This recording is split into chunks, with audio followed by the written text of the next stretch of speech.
그다음에 그럼 아까 열정님 대화할 때 상대가 말도 안 되는 논리를 주장할 때 화가 많이 나. 혹시 저랑 같이 대화하실 수 있을까요? 아, 예, 교수님. 네네, 고맙습니다. 네. 어떤 걸까요? 그러니까 이제 뭐 먼저 그 회의나 이런 거 할 때요. 네, 회사에서 회의할 때, 이제 상사가 어떤 내용에 대해서 뭔가 주제를 가지고 이야기를 할 때 본인의 이런 생각이나 이런 부분들을 주장을 하는데 이게 이제 실은 제 눈에는 보이는 거죠. 그게 이제 음, 어떤 어, 구성원들의 잘못이라기보다는 뭐 본인의 음, 과실이나 음, 뭐 이런 부분들을 덮기 위해서 또는 그런 거를 아, 이제 엉뚱한 논리로 주장을 하는 게 다 눈에 보이는데 이제 그런 음, 걸 이렇게 할 때는 저걸 그 뭐 제 입장에서 바로 잡기도 어렵고 하지만 음, 또 할 말은 해야 될 것 같아서 음. 그런 거를 반박을 하거나 이렇게 할 때 가슴에서 이렇게 뭐가 확 올라오는 그런 거 있잖아요. 예, 예, 알겠습니다. 목소리도 잘 정리가 안 되고 네, 표정이나 그런 네, 감정이 잘 스스로도 내가 지금 네, 잘 관리가 안 되고 있고 이렇게 느껴지는데 이런 경험들을 많이 음, 하게 될 때가 있어서 어떻게 좀 네, 그런 네. 부분들을 완화할 수 있을지 좀 궁금해서 질문 이런, 드렸습니다. 그, 우리가 그, 긍정심, 최 선생님 19번 부탁합니다. 이게 이제 그 긍정심리에는 기법들이 많은데, 그 중에 이제 그, 웰빙인지 기법을 추천하는데, 그 중에 보면은 웰빙인지 기법 중에 여기 수용외라는 게 있어요. 수용외.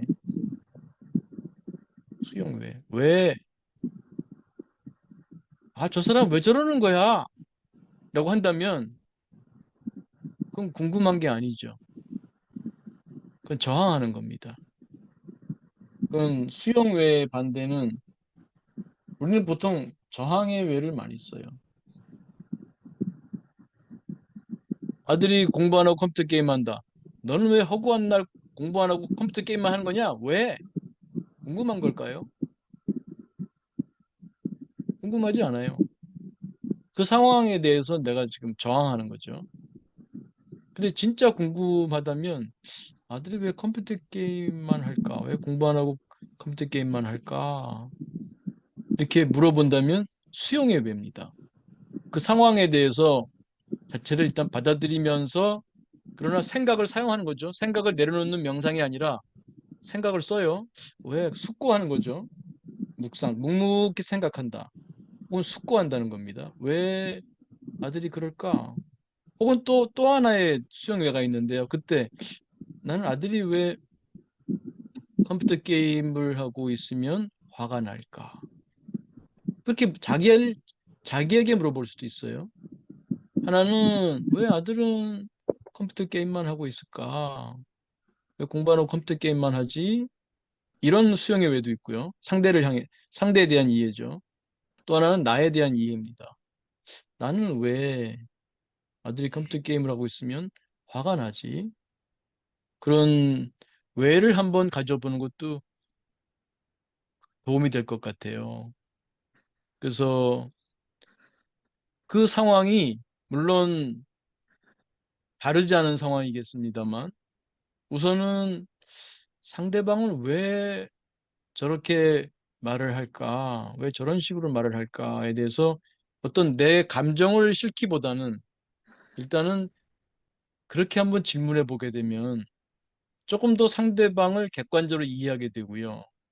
그러다 보면은 어쩌면은 좀 상대방에 대해서 측은한 마음을 갖게 될 수도 있을지도 몰라요. 아닐 수도 있습니다만. 그러면 좀 다르게 접할 수도 있어요. 그러니까 상대방이 어떤 행위를 했을 때 내가 어떤 식으로 받는 것이 좋은가 생각해 볼 수 있잖아요.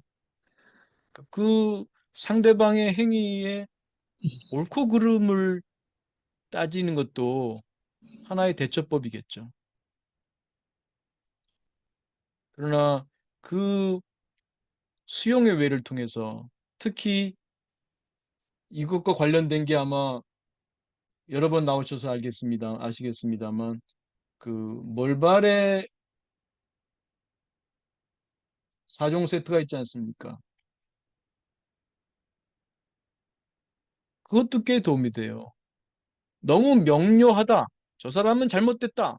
나는 옳다. 이런 것도 하나의 바라보는 방식이죠.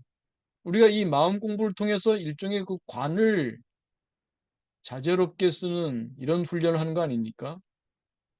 이 관이 뭡니까? 이 조망, 관점, 뭐 스키마라고 할 수도 있죠.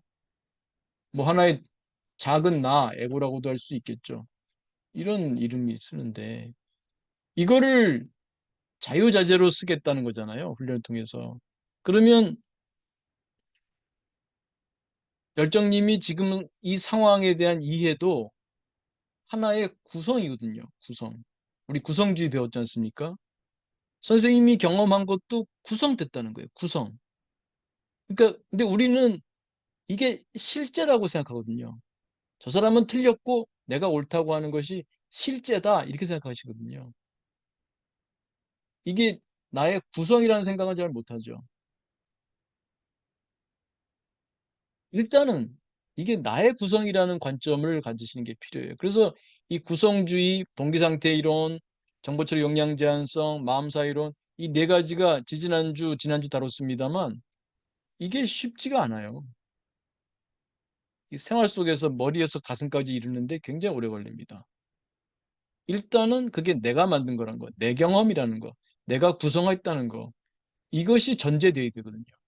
내가 무슨 관을 가지고 내가 어떤 관으로 어떤 관점으로, 어떤 조망으로, 어떤 스키마로, 어떤 에고를, 어떤 나를 불러서 보고 있느냐. 내가 이 상황을, 저 상대방을 어느 관점에서, 어느 스키마로 내가 보고 있느냐. 내가 시비를 가리는 나로 저 사람을 보고 있느냐. 아니면 뭐 자비로운 어머니처럼, 사랑과 자비가 많은 그 어머니처럼 저 사람을 보고 있느냐.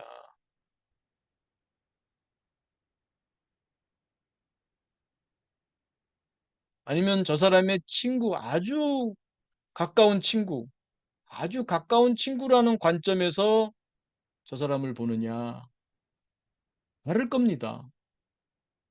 그러니까 이 세상에는 하나의 실제만 있다고 할 수는 없어요. 내가 보는 것도 실제입니다. 실제가 아니라는 것은 아니에요. 실제가 하나가 아니라는 거죠. 내가 본 게 틀렸다는 뜻이 아니라 내가 보는 것도 맞아요. 근데 이것도 하나의 구성이라고 하는 것. 구성주의. 이런 내 경험이라는 것이 결국은 나의 관점을 반영하는 건데 다른 관점으로는 어떤 관점으로 볼 수 있을까도 생각해 볼 수 있고요. 그 중에 하나가 이제 수용의 외로 상대방에 대한 이해를 한번 해보려고 하는 거. 그 또 하나는 왜 저런 사람을 볼 때 나는 왜 이 견딜 수 없는 강한 어떤 치밀어 오는 어떤 분노라고 할까? 그런 거를 나는 왜 경험할까? 너무 당연하다고 보지 마시고요. 당연히 저놈이 잘못된 말을 하니까 내가 화가 나는 건 너무도 당연해. 이렇게 보시기보다는 나는 왜 저 사람의 저 행동에 이런 정서가 올라올까? 이렇게 묵묵히 묵상하는, 숙고해 보는 것도 이 생각을 잘 쓴다의 기법이죠. 내 생각을 잘 활용하는 방법이 아닌가 싶어요. 그래서 그걸 통해서 어찌 보면 이런 질문도 가능해요. 나에게 왜 이런 상황이 주어졌을까? 이것도 한 방법이에요. 특히 마음 공부하는 사람 입장에서는 왜 내 눈에 저런 광경이 보였을까? 왜 내 인생에 이러한 장면이 나에게 보여졌을까? 이것도 하나의 마음 공부하는 사람 입장에서는 도움이 되는 관이다. 관점이다. 조망이다. 이런 말씀을 드리고 싶은 거죠.